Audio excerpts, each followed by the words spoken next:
Hi, fellow leaders. Do you know what this bell is about? It is our wake up call. The world is changing. AI revolution is upon us. Technological complexity is increasing day by day. Anxiety, stress, burnout, that's becoming the language of the day. So, how are we going to get away from that? What are we going to do? You're at the right place. In this show, A Superconscious Leader, we're going to go beyond the ordinary. We're going to give you practical solutions which will not only allow you to survive through this phase, but also thrive and be one of the best leaders there is. So join me every Saturday at 3 p.m. on Now Media TV for A Superconscious Leader.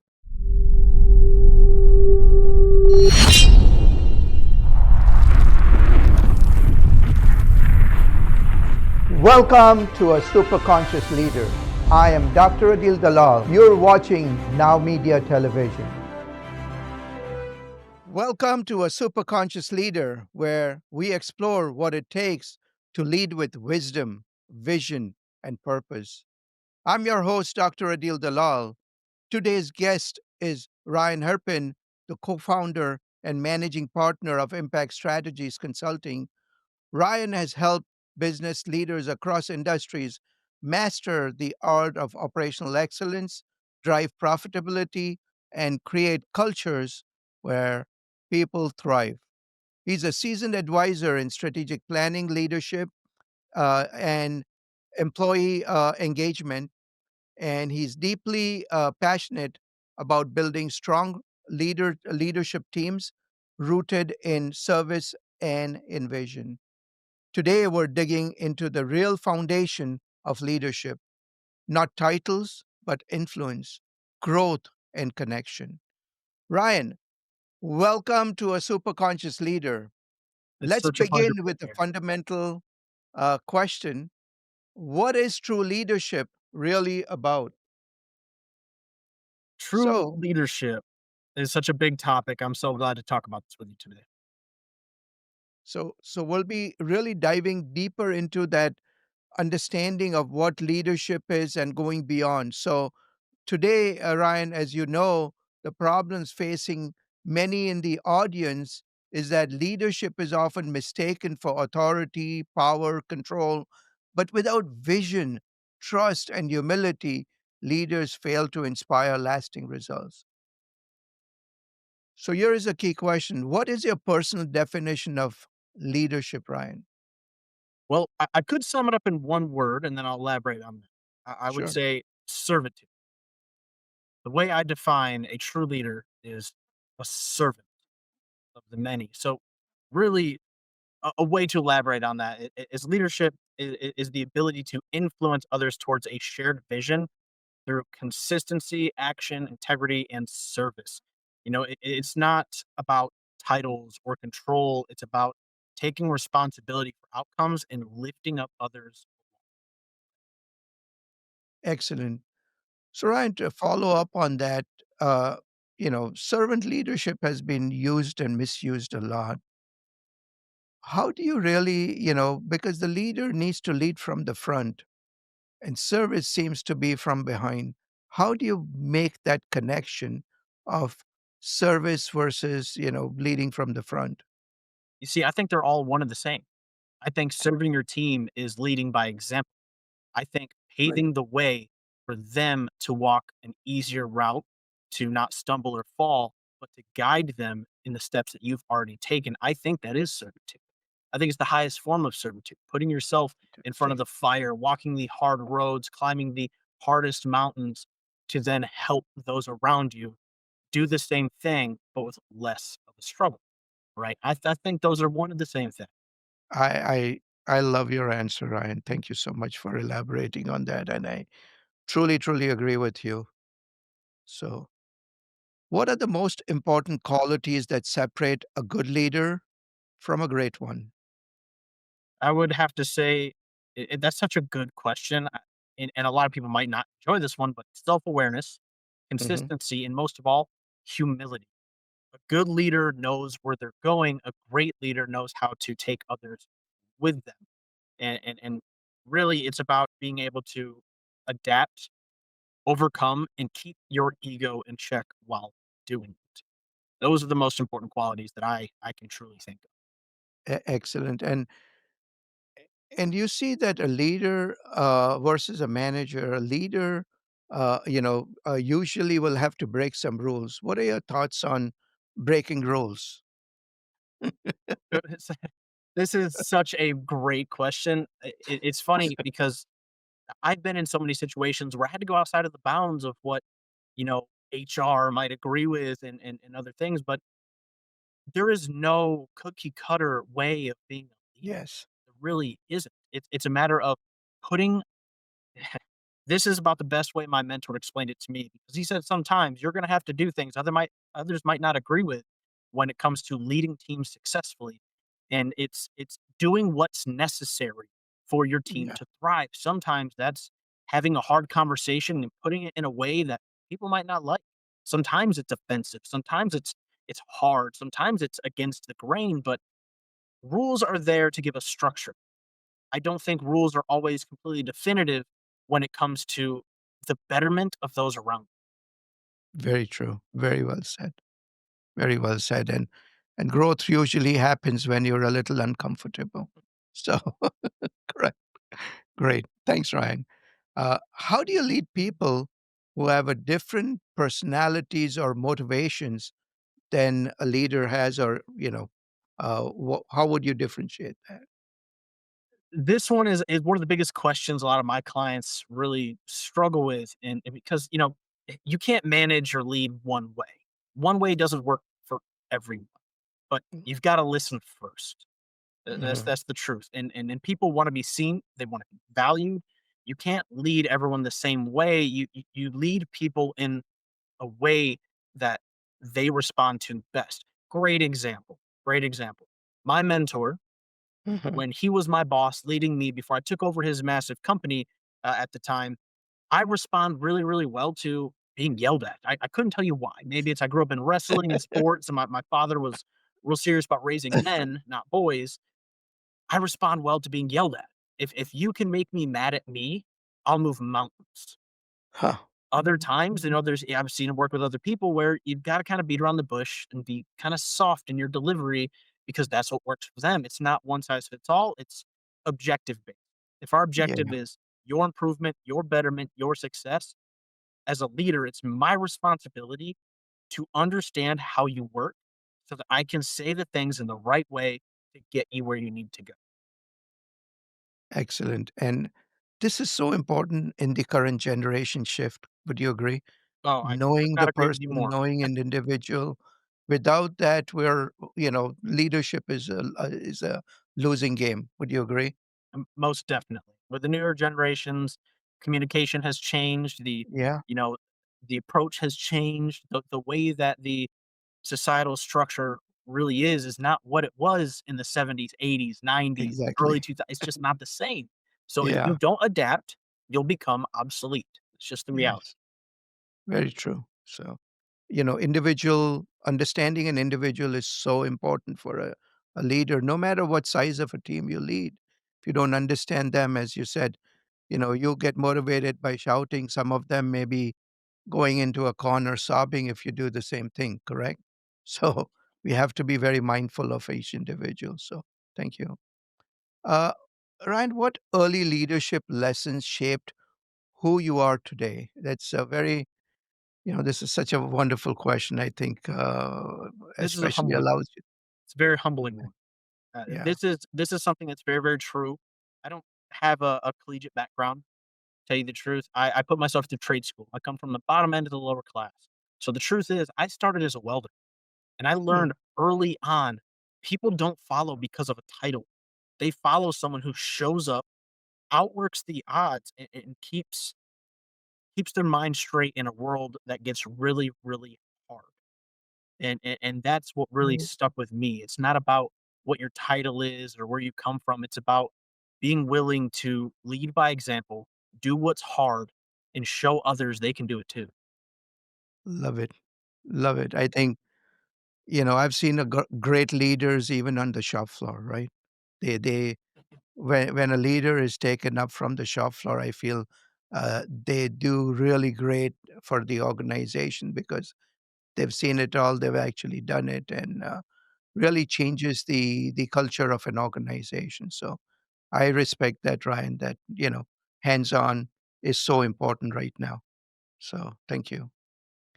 Uh, in your opinion, can anyone become a great leader, or is it something you are born with? I get asked this question every time, but Mhm. so I want to know from you is what are your thoughts on it?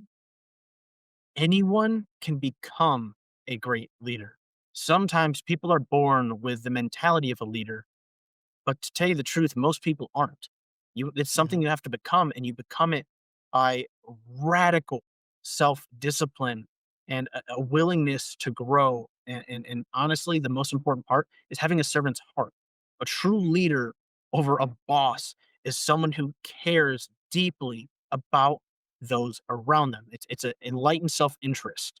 It's if you win, I win. If you succeed, I succeed. And truth is leadership is earned. It's not given.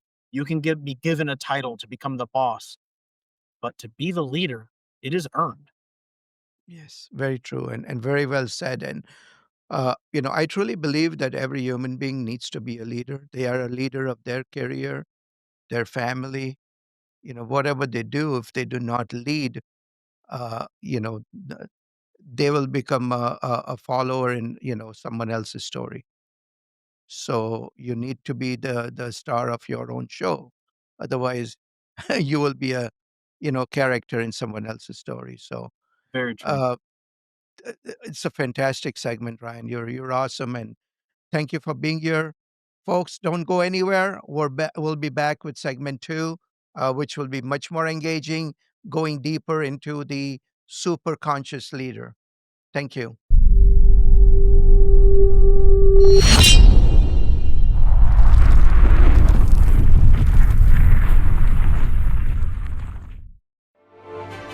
Stay tuned. We'll be right back.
And we're back. Let's continue this powerful conversation.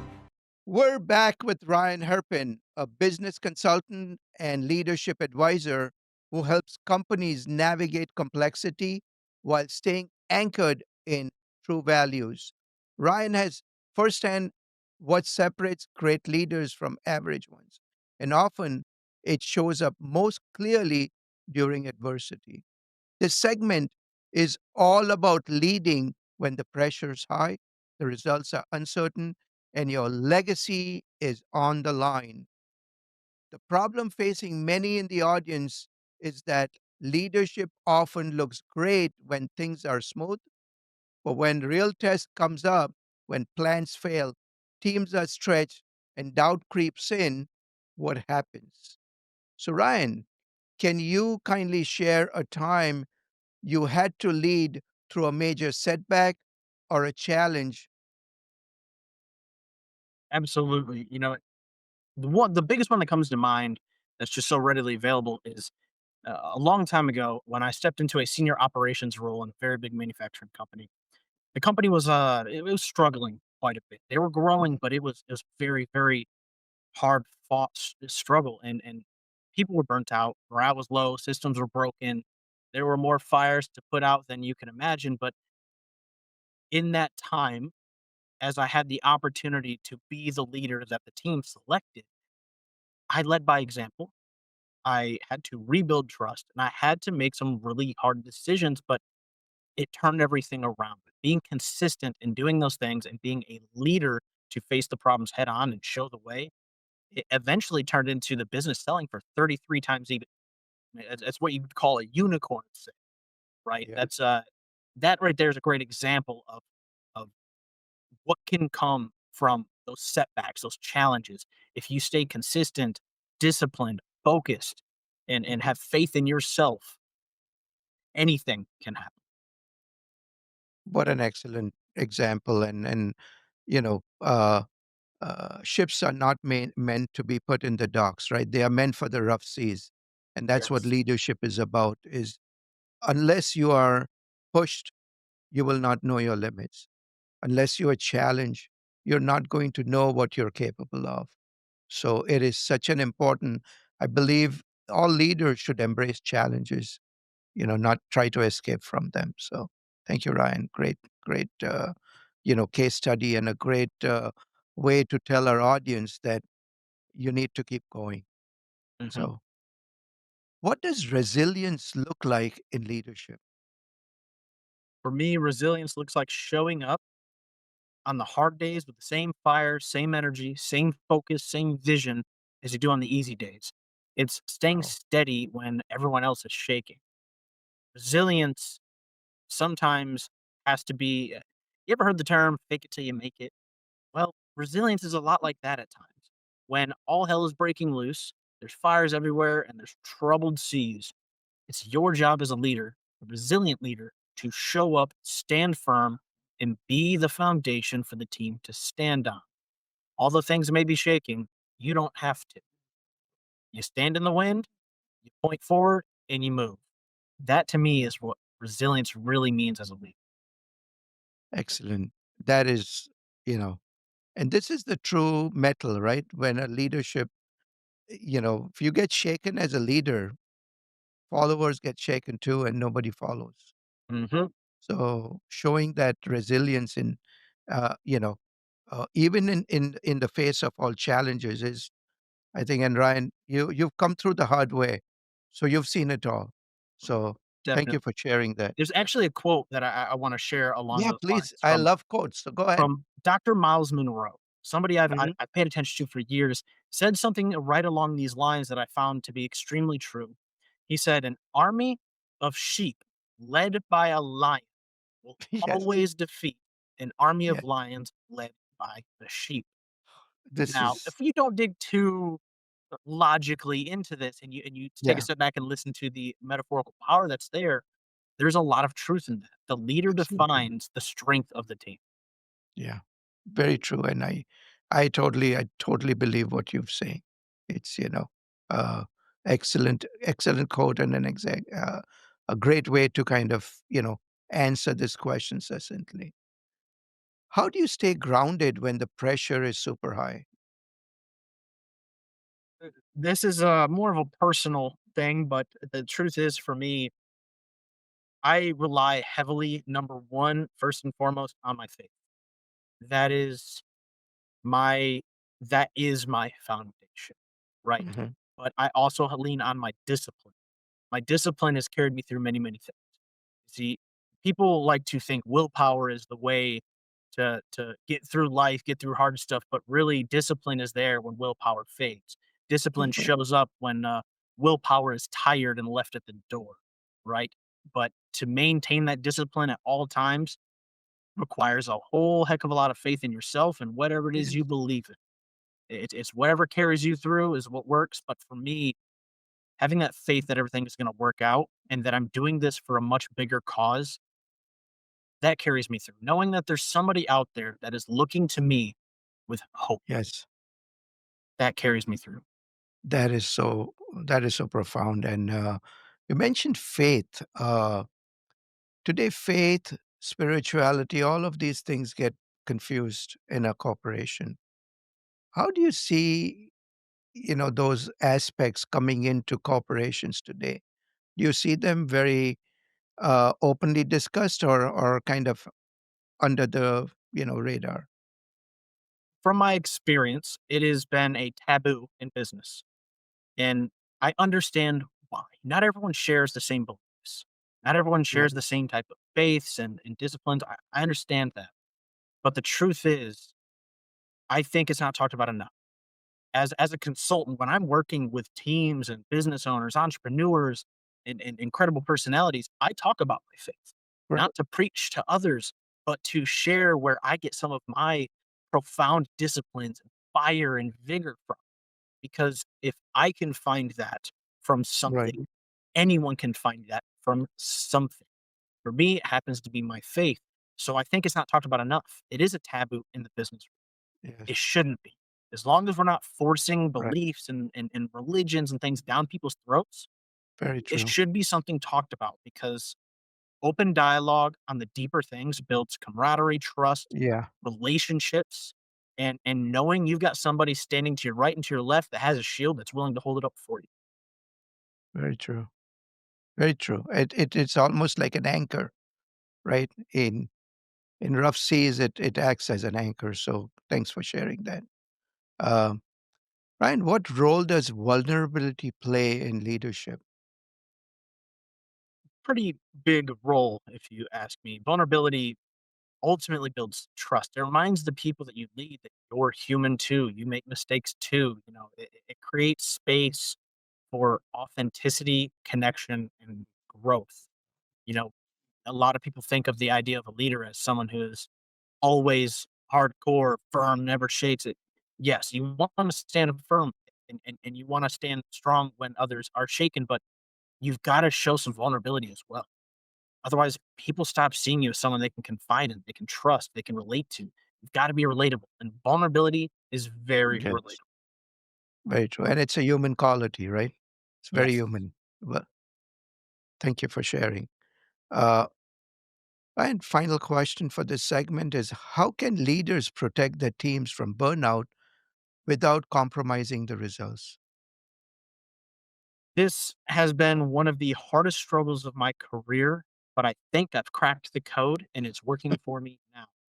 Number one most important thing is leading by example.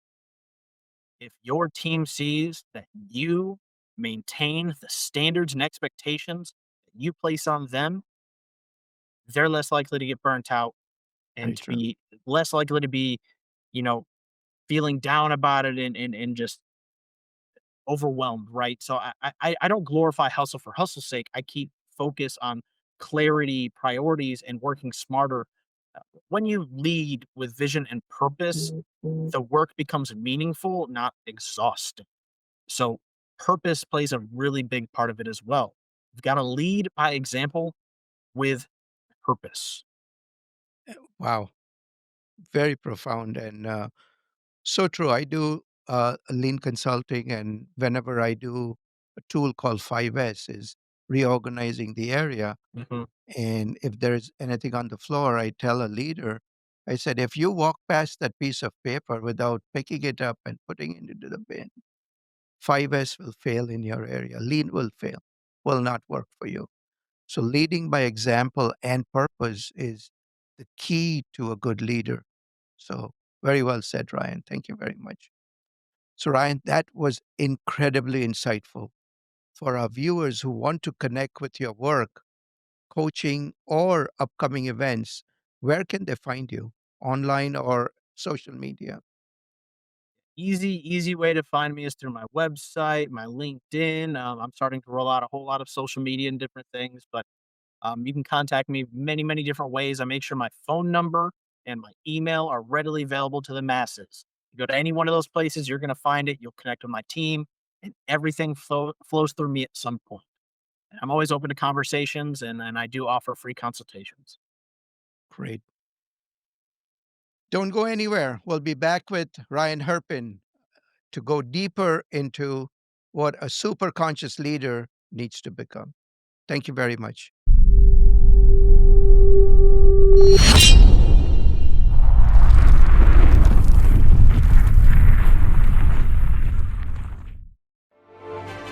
Stay tuned. We'll be right back.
And we're back. Let's continue this powerful conversation.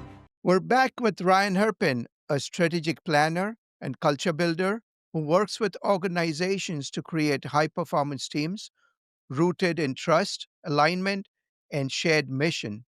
So far, we've unpacked the mindset of great leaders, but now we shift to the people around them because even the strongest leader can't succeed alone.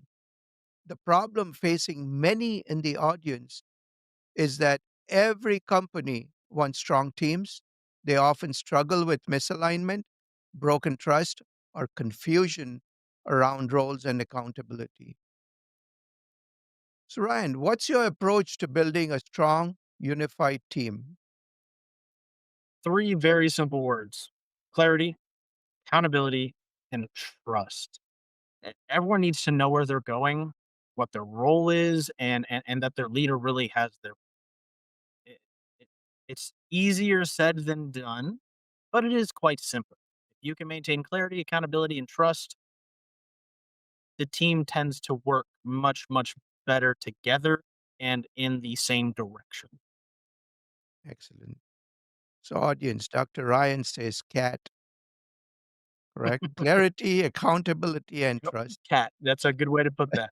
I'm That's a gonna have to good use that moving way to forward. remember that. Thank you, Ryan. Uh, how do you handle toxic behavior or broken trust within a team? This one has caused some discussion in many situations for me, but for me, it's direct. You got to handle it directly and compassionately. You can't let toxicity linger; it infects the culture, and it quickly, if you don't address it quickly, it can really mess up the focus and of the whole team. So you've got to focus on resolution, not punishment. That's probably one of the most important parts of it. If you're Yeah. focused on punishment, you're going to create a fear and potentially make that toxicity grow in others. So it's got to be focused on resolution, not punishment. No, excellent point. And as leaders, sometimes we wait too long to do that, and that it's like put a rotten fruit next to a good one.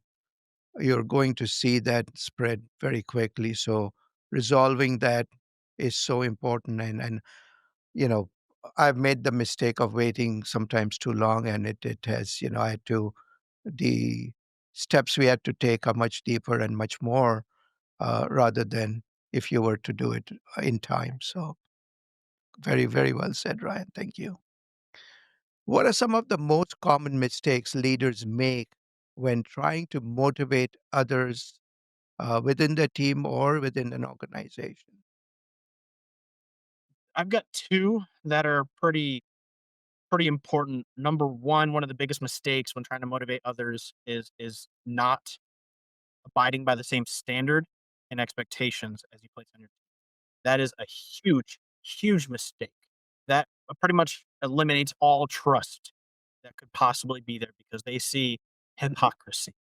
Yes. Second, second most biggest mistake I see is trying to motivate out of fear, pressure, and micromanagement.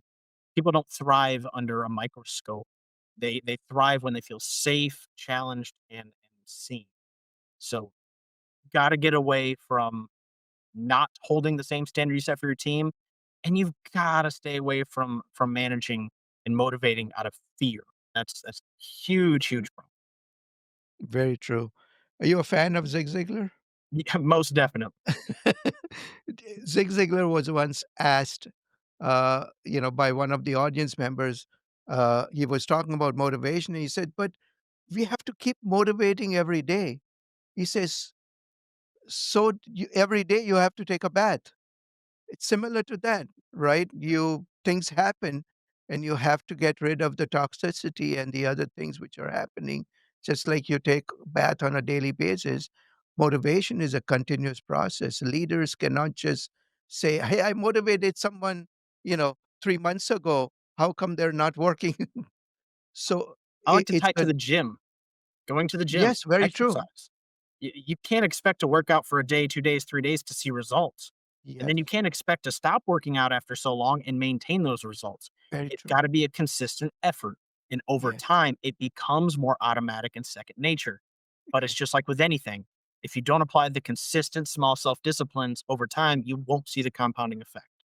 Excellent, excellent point. And this is so critical, motivating people and bringing them in alignment to your mission and to the core values is, I think, the foundation of leadership, and that will never go away.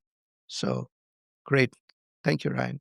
How do you balance being approachable and also being in charge? For me, what has worked and what has worked for my clients is when we start really managing and just kind of working out of consistency and communication. Um, I lead with an open door, but I also set really clear expectations. Respect doesn't come from fear; it comes from being fair and firm. So, fair being the key word there. If you have Yes. play favorites, if you segregate in any kind of way, in any sense at all, it just won't work. So it's got to be consistent with clear communication. You've got to be fair. You've got to be firm and have clear expectations. That develops respect rather than fear. Very true. Are there any times in your career where you've made a mistake in this area? Most definitely.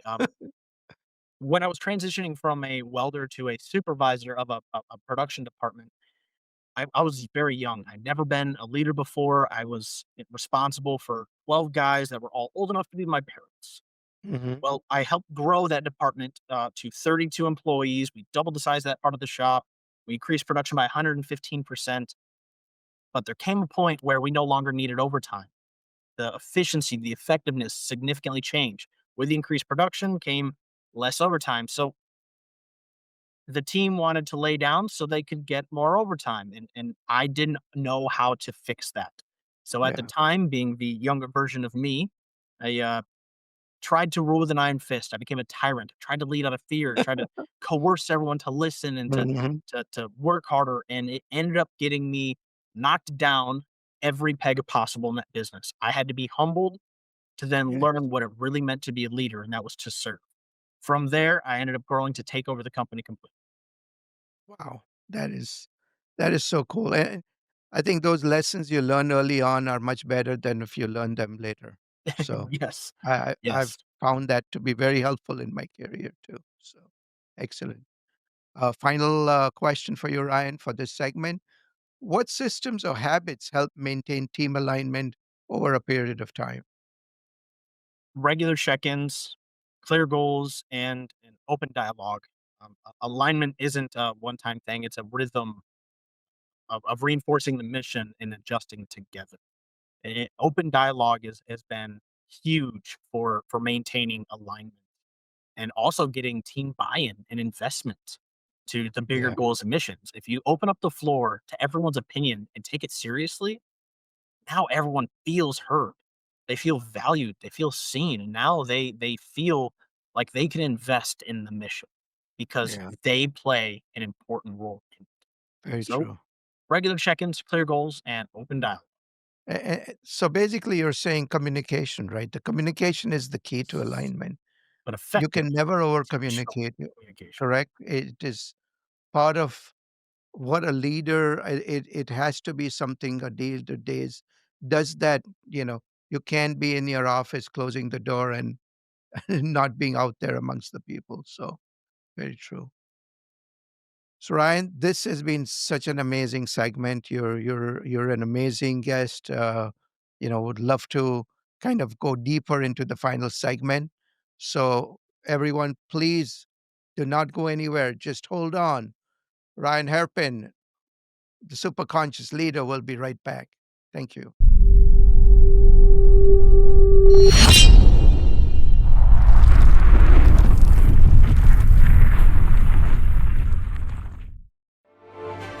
Stay tuned. We'll be right back.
And we're back. Let's continue this powerful conversation. Welcome back to our Superconscious Leader. Loving what you're watching? Don't miss a moment of a Superconscious Leader or any other favorite show of yours on Now Media TV, live or on demand, anytime, anywhere. Download the free Now Media TV app on Roku or iOS device and enjoy instant access to our full lineup of bilingual programming in both English and Spanish. Do you prefer to listen on the go? Catch the podcast version of the show right on Now Media TV website at nowmedia.tv. From business and breaking news to lifestyle, culture, and everything in between, Now Media TV is streaming 24/7, ready whenever you are. As we wrap up, we're bringing back Ryan Herpin for one final conversation, one that goes beyond the titles and strategies, because conscious leadership isn't just about building companies, it's about building character, leaving a legacy, and doing the inner work. If you're a leader who wants to grow on every level, this is the segment for you. Problem facing many in the audience is that they chase external success while ignoring the internal struggles. And they rarely stop to think about the kind of legacy they're building. How do you stay committed to growing as a leader? So, Three Ryan, very, very important things. I read or study, I have a lot of self-reflection, and then I surround myself with the right people that challenge me and hold me accountable to my goals. Eh, Truth is growth is uncomfortable. So you have to get comfortable being uncomfortable. So there's mhm, a in one of my keynotes, a little bumper sticker I like to say to sum this up in a very important way. If you do what's hard, life will become easier. If you do what's easy, life will become harder. yes, So the hard thing is staying committed to that growth as a leader. And it really boils down to you gotta be a consistent learner. You gotta study. yeah, You gotta be willing to grow. You've got to reflect, look at yourself honestly with an unbiased lens and analyze who you are, what you're doing, and if you're in alignment with your own goals and purpose. Then surround yourself with people that are going to build you up and not tear you down. Something Jim Rohn said, the people around you can quickly become an anchor, a Yes, cable that drags you down, or they can be the wings that lift you up. And that's so, so very true. true. Very true. And I think when it comes to growth, Ryan, what I've seen is people think, "Oh, this is impossible," right? This mission is impossible, and obviously Tom Cruise has proven that wrong. But uh, Right. what we need to understand is the impossible. The word itself says, "I am possible." If you Yes. break it down, and Yes. I don't know if you are familiar with Art Burke. He was an amazing keynote speaker. He was a paraplegic, and he Mhm. would, we both shared the stage at one point. But he is no more with us, but his words are ringing in my ear every time. He says, "The impossible just takes a little longer." Mhm. That Man, is that's the powerful. truth to growth is don't take anything, don't put limits on yourself. Growth is about pushing beyond those limits. And I think, you've summed it up very well. You need to keep going on this. So thank you. Appreciate it. Uh, what's one internal battle most leaders don't talk about but need to face? Instead of one, I'm gonna give you 2. And the first one is a really, really hard one for people to take in. This one, a lot of people like to avoid it, and that's the problem of itself. A lot of leaders feel guilt, shame, and worry over the fact that they're not doing everything they're capable of doing. They're not putting in the hard work all the time. Sometimes they're taking it easy. That's Mm, an internal battle a lot of leaders face where their expectations, the expectations they put on their team, they're not living up to them. right. They're not leading by example. And for any real leader, that inspires guilt, worry, and shame. Second, and this one is pretty profound. I'm actually writing a book that contains a lot about this, and it's imposter syndrome. That Even seasoned leaders can feel unworthy of the position they're in. The key is to ignore it, but to confront it. yeah, It's not to ignore it, but to confront it and show up anyway. Right? You've got to live in the reality that the enemy is your mind. You're your biggest enemy. You're going to convince yourself you're not worthy or capable or the right person for this. Truth is, you can be anything you decide to be. You just have to confront it and decide to move forward when the inner voice is telling you not to. yeah. And Ryan, you've lived this. You've lived this. So I'm really, you're speaking from experience, and truly appreciate that. And uh, the imposter syndrome versus fake it till you make it. What's the difference between those two? Is it the Fake it same? till you make it. This is such a good question. I've got to just bring that up. This is such a deep, thoughtful question, and it's such an important one. Fake it till you make it is rooted in a very norm of hypocrisy, right? I believe we are all hypocrites, every one of us. No one is free from hypocrisy. But fake it till you make it is embracing and using the fact using hypocrisy in a negative way.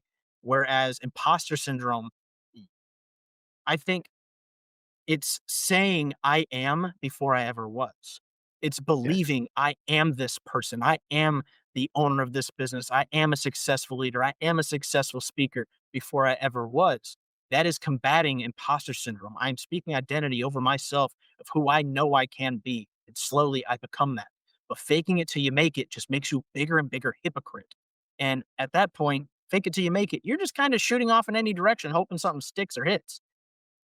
Imposter syndrome is what you really encounter when you say something out loud and push to actually achieve it and become it.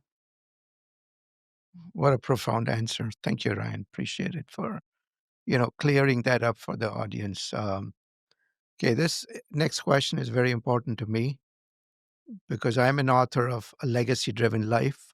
Mm. And, I believe that legacy is something what leaders need to do.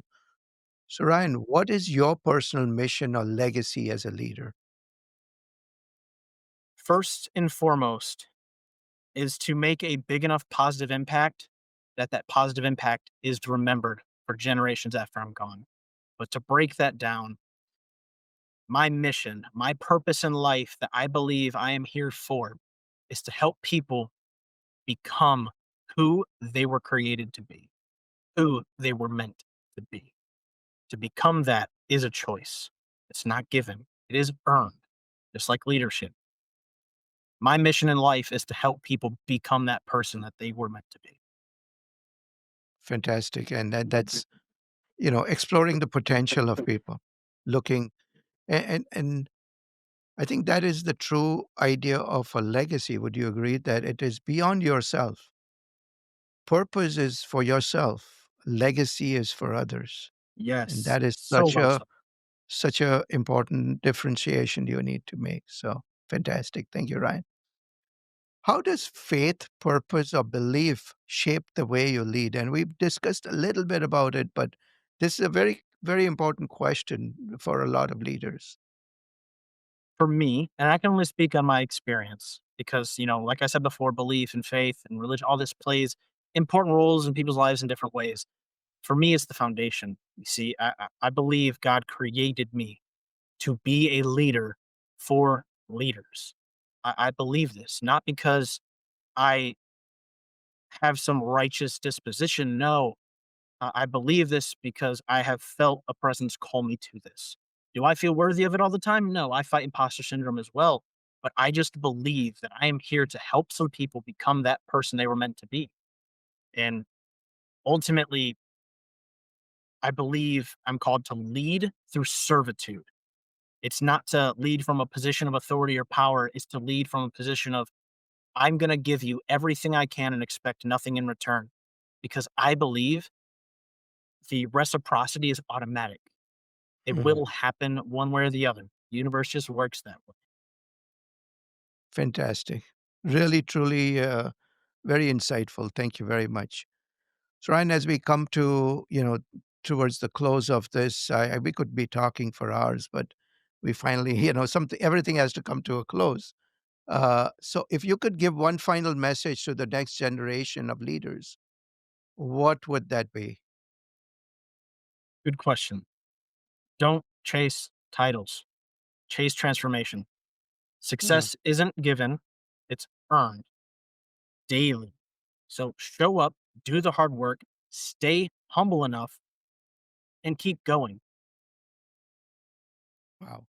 Very true, right? This is, you know, parents say that, but they don't listen to parents. It's, we need to, we need to kind of, you know, the keep going is such an important, and a lot of days you don't feel like getting out of bed, but you have to keep going. You have to get out and play the game, and things improve. So correct, and I think that's such a powerful message for our youngsters, as well as for anyone. Right? Sometimes leaders face those days too, where they Mhm. feel down, and keep going is such a powerful message. Thank you. That So is the Ryan, truth. this final segment was amazingly powerful. For our viewers who want to learn more, follow your work, or connect with you, where would they go online or through social media to find you? Yep, you can find me at my website, impactstrategyc.com. You can go to my LinkedIn, which is under my name, Ryan Herpin. There's a lot of ways you can find me, and my social media is starting to really roll out, especially as I have two books that are going to be published here very soon. I've Excellent. already co authored one with some people that I've looked up to for years, and that's also available out there. But my website, LinkedIn, easiest ways to find me. Fantastic. Ryan, thank you for joining us today on A Superconscious Leader. Your insights into resilience, team building, conscious leadership, and legacy have sparked a deep and valuable conversation. To our audience, remember this: leadership is not about position, it is a daily decision. It's choosing growth over ego, service over status, and impact over image. If something you heard today inspired you, take action. Start with one conversation, one choice, and one mindset shift. I am Dr. Adil Dalal, and it was a pleasure having you on A Superconscious Leader. This is awakening, leading wisely, living fully, and leaving a legacy worth remembering. Thank you. Join us every week on Saturday at 3 p.m. Central on Now Media TV for a super conscious leader. Thank you.